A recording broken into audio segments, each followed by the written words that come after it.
नमस्कार, आपण पाहत आहात सह्याद्री न्यूज, आवाज महाराष्ट्राचा।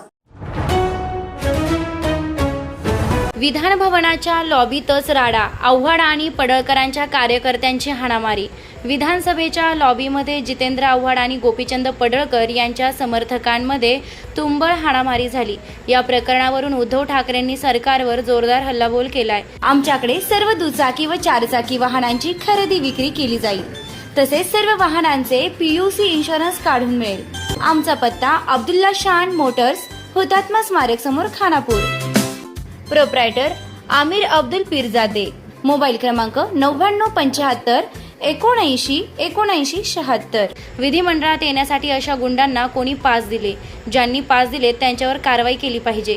मुख्यमंत्र्यांनी आणि गृहमंत्र्यांनी सर्व कामे सोडून यावर कारवाई करावी, तरच ते जनतेला तोंड दाखवण्याच्या पात्रतेचे आहात, असं उद्धव ठाकरे म्हणालेत।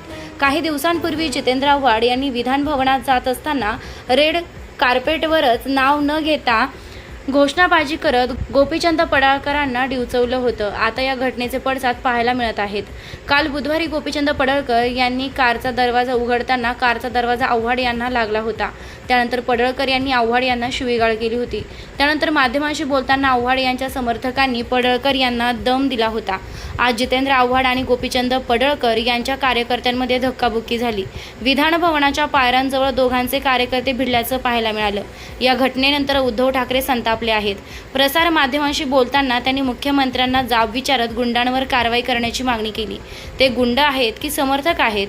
जर अशी परिस्थिती असेल तर विधान भवनाला अर्थ काय? ज्यांनी त्यांना पास दिले त्यांच्यावर कारवाई झाली पाहिजे, त्यांची नावे समोर आली पाहिजेत, कारण पास देण्याचा अधिकार आहे अध्यक्षांचा असतो। त्यांची ही दिशाभूल झाली आहे का हे पाहावे लागले।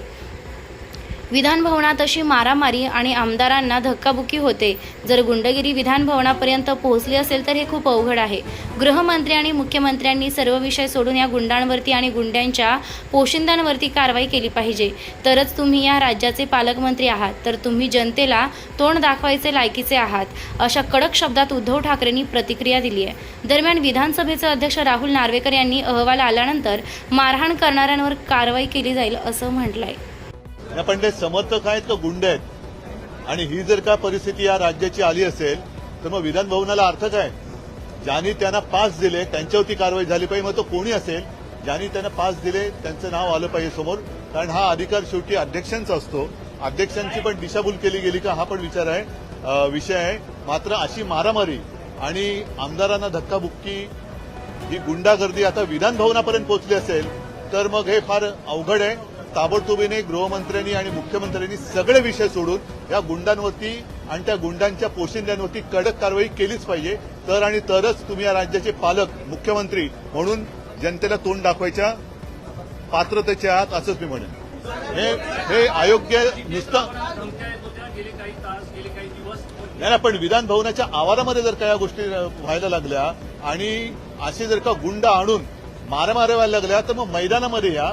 हे सगळ्यात पवित्र असं मंदिर आहे आणि त्याच्यामध्ये मग त्यांना पास कोणी दिले इथपासून त्यांची जबाबदारी आणि त्यांच्या पोशिंद्यांवरती कारवाई झाली पाहिजे।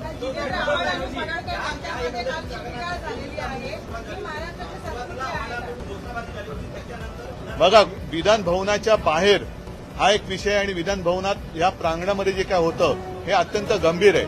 जर लोकप्रतिनिधींना अशा पद्धतीने मारहाण होत असेल किंवा धक्काबुक्की होत असेल आणि विशेष म्हणजे गुंड आत आणण्यापर्यंत पाळी जात असेल तर मग शेवटी विधान भवनाचं महत्व राहिलं काय? नाही, त्यांचं व्यक्तिगत काही असेल तो त्यांचा मुद्दा आहे, पण हे विधान भवन आहे। विधान भवनाच्या प्रांगणामध्ये एवढा कडेकोट बंदोबस्त आहे असताना देखील हे पास घेऊन आले होते का? आणि पास दिले गेले असतील तर ते कोणाच्या मार्फत पास दिले गेले हे त्याच्यावरती कारवाई झाली पाहिजे।